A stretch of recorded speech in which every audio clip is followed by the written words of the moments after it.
안녕하세요. 마지막 수업 진행합니다. 여러분들 그 강의를 들어보면서 우리가 몰랐던 새로운 걸 좀 알게 되는 그런 느낌이 들죠. 지방자치단체에 대한 인식 변화입니다. 어, 현재 전국의 통신과 교통이 발전하다 보니까 전국의 동시성, 바로 알죠? 협소성, 우리나라도 작구나, 좁구나, 세계도 좁구나 하고 이런 게 증대하여 중앙정부의 권한이 더욱 강화되고 지역사회의 고유성과 독자성은 현재 좀 줄어듭니다. 지방자치단체 역할도 점점 약화되고 있어요. 자, 이런 현상이 신중앙집권화, 새롭게 지금 중앙집권화되고 있다. 통신망이 발달하다 보니까 왠지 중앙의 권한이 강화되고 지방정부는 약화되고 신중앙집권화가 되고 있습니다. 이걸 어떻게 할 거냐? 어떻게 극복할 거냐?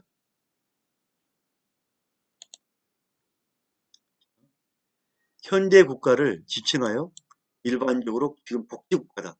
여러분, 우리나라 지금 많이 실업급여, 또 하나 어린 힘들게 사는 기초생활수급자 지원, 많은 이 지원이 청년 지원 등 많은 지원이 이루어지고 있죠. 그죠? 행정국가랍니다. 복지국가, 행정국가다. 어, 복지국가, 행정국가 의미는 다양하지만 국가가 국민의 생활에 다양한 국민보다 적극적으로 개입하고 관리해야 되는 행정부 우회의 국가 관리 형태입니다. 지금 우리가 여러분들 입법부, 사법부, 행정부가 있죠.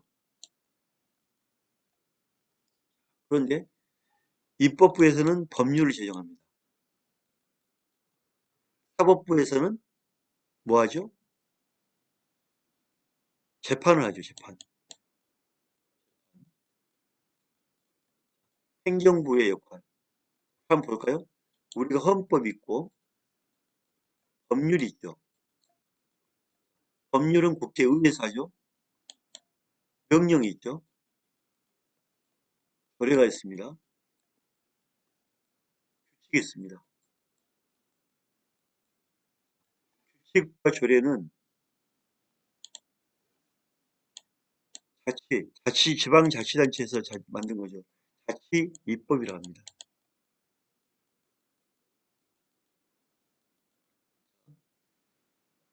국회에서 법을 만들면 법은 법은 법률과 같은 말이죠. 일반적 추상적이다 보니까 모든 국민을 바로 적용할 수가 없어요. 그래서 명령을 만듭니다. 대통령령. 대통령령을 시행령이라 합니다. 시행령. 자, 경찰관 직무집행법을 만들면, 국회가 만들면 대통령은 대통령령으로 경찰관 직무집행법 시행령을 만들죠. 총리령이 있고 각부 장관, 행안부 장관 부령이 있죠. 복지부, 행안부, 산자부, 외교부, 부령을 만듭니다. 이걸 시행규칙이라고 하죠. 시행규칙. 그러면 경찰관 직무집행법 시행령, 경찰관 직무집행법 시행규칙을 만들죠. 어마어마한 일이죠. 이걸로 통제를 합니다. 이걸 행정부잖아요. 대통령, 총리, 장관, 행정부입니다. 행정입법입니다. 행정입법. 이 행정입법은 넓은 의미에서 자치법을 포함합니다. 오늘날 행정부의 권한은 막강합니다. 그죠? 여러분이 봐도 막강하죠. 여기를 봐도. 또 돈을 관리합니다. 법률과 돈을 관리합니다. 어마어마한 일이죠. 따라서 적극적, 보기 보면 극부적인 돈과 관련된 행정 기능이 강조하게 되었고, 그 과정에서 행정부는 사법부와 입법부를 어떻게 사실상 선도하는 행정 강화, 행정국가죠. 행정국가. 돈으로 관리하는 복지국가입니다. 오늘날 우리나라는 제가 볼 때는 행정국가로 많이 갔다. 복지국가로 많이 왔다고 생각합니다. 어느 정도 왔다. 지금은 행정국가다라고 저는 판단합니다. 최근에는 대중적인 참여와 의사결정을 강조하는 대중민주주의를 형태로 갑니다. 뭐 유튜버, 인터넷, SNS, 카톡, 사이버, 그래서 대중민주주의 형태로 가고 있죠.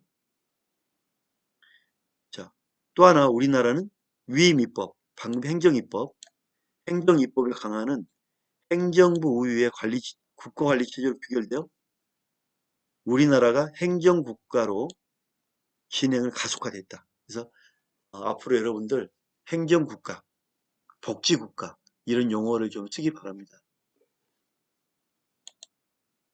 이와 같은 정치 흐름을 보면 지방자치제도와 연계해 볼 때 지방자치단체를 중심으로 한 관리체계보다는 중앙정부를 중심으로 한 관리체계가 더욱 효과적이다 하는 정치행정적 신중앙 집권화가 더 커진 겁니다.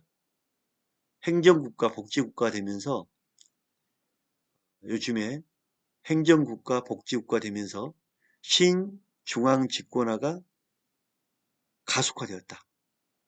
다시 한번 정리합니다. 행정국가, 복지국가로 역할이 강화되고 힘이 세지면서 신중앙 집권화가 되었다. 그래서 신중앙 집권화가 뭔지 꼭 기억하기 바랍니다. 신중앙 집권화가 되고 있다. 이런 신중앙 집권화의 등장 배경에는 과학, 통신, 교통의 발달입니다. 주민생활권이 확대됐습니다. 우리나라 외국처럼 주민생활권이 되게 확대가 됐어요.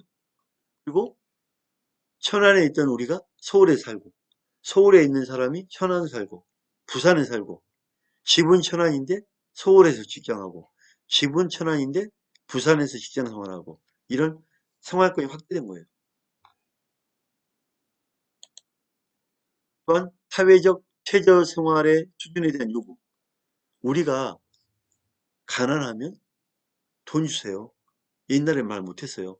너가 왜 일을 안 해? 너가 왜 노력하지 않아? 이런 식으로 봤지만 지금은 아니다 이거예요. 지금은 우리의 최저 수준을 국가에서 보장해라. 국민의 권리다. 주장을 합니다. 근데 최저 어려운 사람들이 지방자치에 돈 좀 달라고 하면 지방자치단체 어려운 데 많아요. 서울은 어느 정도 잘 살지만 아주 어려운 지방정부, 지방자치단체는 어렵잖아요. 돈이 안 나오는 예를 들면 강원도라든지 경남, 봉화, 또 전남의 어떤 그런 그 강진이라든지 이런 작은 지방 이런 데는 어렵단 말이에요. 돈 달라고 하면 돈 줄 수 있나요? 안 되잖아요. 그러니까 지방자치단체 안 되니까 중앙정부에 손을 내미는 거예요. 즉 지방재정의 상대적 빈곤성 때문에 신중앙 집권화가 되는 겁니다. 지방정부도 돈이 많아야 돼요. 또한 공공재정의 비중이 늘어났습니다. 지방자치단체는 행정서비스의 공급과 시책을 수행함에 있어서 지방자치단체가 중앙단체의 정부에 돈을 요구합니다. 그러니까 돈을 갖다 쓰면 의존이 되죠. 의존. 돈을 갖다 쓰면 의존이 되고 그 중앙정부 말을 들어야 되죠. 중앙정부의 권한이 연계된 강화된 겁니다. 자, 따라서 우리는 늘 경계해야 되겠죠. 너무 과도한 신중앙 집권화에 대해서 여러 가지 문제점 발견하고 보완책을 만들어야 되겠죠. 이런 신중앙 집권화가 강화됨에 따라서 지방정부가 국가 사무의 증가로 국가 업무를 많이 하게 되고요. 또한 중앙정부는 특별하게 지방정부의 기관을 설치하여 직접 처리합니다. 지방정부는 지방정부고 너가 가서 이것 좀 해. 하고 특별 지방행정기관을 보내서 일을 하고 업무를 받습니다. 또 중앙정부에서 돈을 주다 보니까 너 내 돈 받으려면 내 말 잘 들어야 돼. 하고 통제력이 강화됩니다. 통제력이 강화되면 지방정부의 창의력이 떨어지죠. 국가행정의 획일성 때문에 지방정부의 창의력이 떨어집니다. 그 시킨 대로 피동화, 비능률적으로 해야 됩니다. 따라서 신중앙 집권화에 대한 부작용이 다시금 작은 정부, 스몰 정부, 작은 정부를 우리는 요청하고 있는 거죠. 새로운 구상과 함께 이제는 신중앙 집권화에서는 반대되는 신지방 분권화 다시 와야 됩니다. 신지방 분권화로 와야 된다. 신중앙 집권화에서 신지방 분권화, 집권화, 분권화 나눠져야 된다 그죠? 신지방 분권화로 와야 된다. 그러면 이러한 신지방 분권의 흐름인데 새로운 지방 분권화를 좀 강조하고 중앙정부에서는 좀 성숙해라. 이제는 너희가 성숙하게 좀 가라. 그래서 또한 우리 지방정부도 성숙하게 하겠다. 그래서 성숙한 지방정부와 자율적 주민들의 참여를 더 활성화하는 거죠. 자, 중앙정부와 지방정부 상호간에 협력적이고 좀 대등하게 권력적이고 통제적이고 복종이 아니라 대등하게 가자. 이제는 대등하게. 그래서 주민복지나 지역개발을 추진하자. 대등하게 지역 주민복지 추진하자. 이렇게 이제 주장한 이유가 신중앙 집권에 따른 역기능이 나와죠. 역기능. 왜냐하면 너무 신중앙 집권화 돼버리니까 지방 정부, 지방자치단체, 주민자치단체가 죽어버리는 거예요. 피동은 황폐되고. 그리고 이 세계화. 세계는 지금 이런 추세가 아니다. 세계는 매우 변화하고 있고 지방 정부가 살아야 세계에 발맞춰 갈 수가 있다. 세계화 가속이다. 즉 단순히 중앙정부의 경쟁력으로만 부족하다. 이제는 중앙정부도 힘이 있지만 지방정부가 살아나야 세계화에 맞대응할 수가 있다. 우리 중앙정부가 수백 개 나라를 대응할 수가 없다. 이제는 수백 개 대응하는 거는 지방정부도 각 나라에 대응을 해라. 좋잖아요. 그죠? 한 나라가 대응한 것보다는 지방정부가 다 대응하는 거예요. 지방정부가 독자성, 창의성을 가지고 대응하는 거예요. 천안에서 베트남하고 교류협력하고 충, 경상북도에서 필리핀과 협력을 하고 중국과 협력을 하고 그죠? 세계화에 맞게 가는 거죠. 그죠? 정보화에 대한 질적 변화가 있다. 이제는 어, 지방 정부의 기능성을 좀 확대시켜서 질적으로 좀 가야 된다. 행정 수요, 행정 사무, 이중적 성격이다. 그래서 어, 행정 사무가 국가 사무만 아니다. 복지나 환경 분야에 대해서도 국가 사무, 행정 사무가 복합되어 있다. 국가와 행정 지방 사무가 복합되어 있기 때문에 이제는 나눠야 된다. 그래서 이제는 한 나라의 성격을 갖고 있는 게 아니라 모든 부분에 국가 사무와 지방 사무가 섞여 있기 때문에 이제는 협력적으로 지방 분권을 할 필요가 있다. 우리의 경우 보면 우리는 지방자치 경험이 매우 짧습니다. 그래서 신중앙 집권화가 신중앙 집권화와 신지방 분권화를 동시에 진행되고 있습니다. 따라서 앞으로 우리나라 같은 경우에는 지방 분권 촉진을 하는 특별법의 역할이 매우 크다고 생각합니다. 그래서 이런 새로운 모색이 필요하다. 어떻게 모색을 할 거냐? 첫째, 정책의 구체적 실천 주체로서 지방자치단체 역할을 증대해야 됩니다. 둘째, 지방자치단체의 기능의 변화를 가져야 됩니다. 지방자치단체는 지방자치단체와 자꾸 협의를 하고 광역행정 서비스를 통해서 주민들이 막 참여하는 거예요. 또 하나, 지방자치단체가 기능이 변화됩니다. 기능. 중앙 권력은 자꾸 지방정부를 지배하려고 하잖아요. 그렇게 하면 안 되고 이제는 완전하게 협력적으로 해야 된다. 우리의 경우에는 이제 우리나라는 지방의회 의원 등 정당 공천을 지금 하고 있죠. 근데 한국의 경우에도 보면 우리나라 보면 지방의 그 정당 주관이 아니라 중앙정부 권력자가 지방 요직도 다 차지하고 있는 걸 봐요. 즉 정당의 실질적 지배자가 한정돼서 지역사회에 영향력을 놓고 있는 거예요. 그러니까 중앙정부의 정당 당직자가 지방정부를 휘어잡는 거예요. 이건 아니잖아요.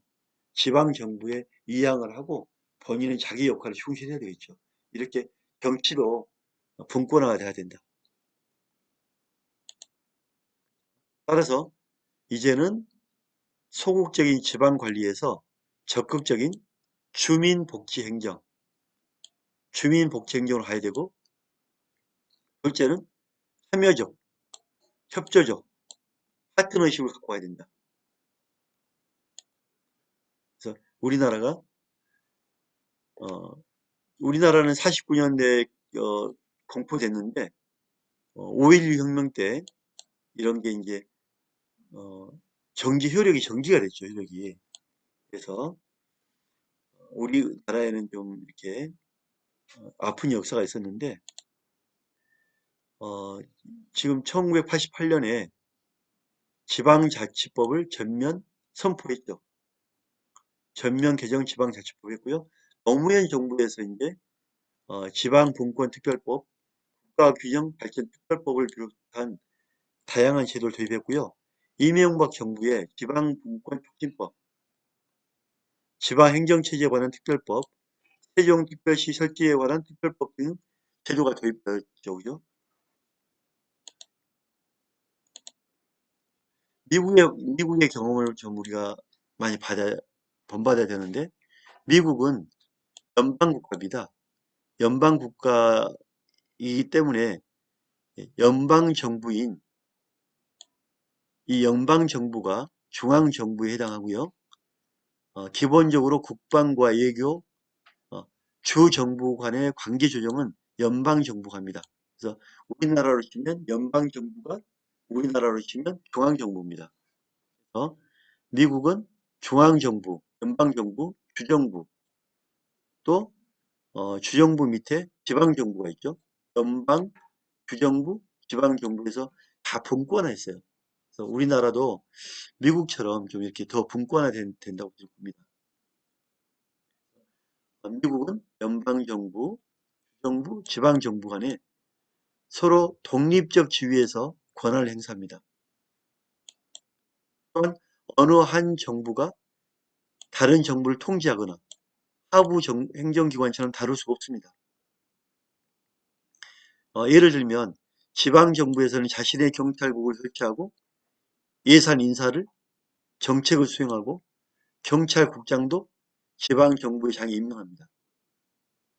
또 자치 입법과 관련해서는 법령의 범위 안에서 지방법, 로컬로를 제정해서 지방정부를 운영합니다.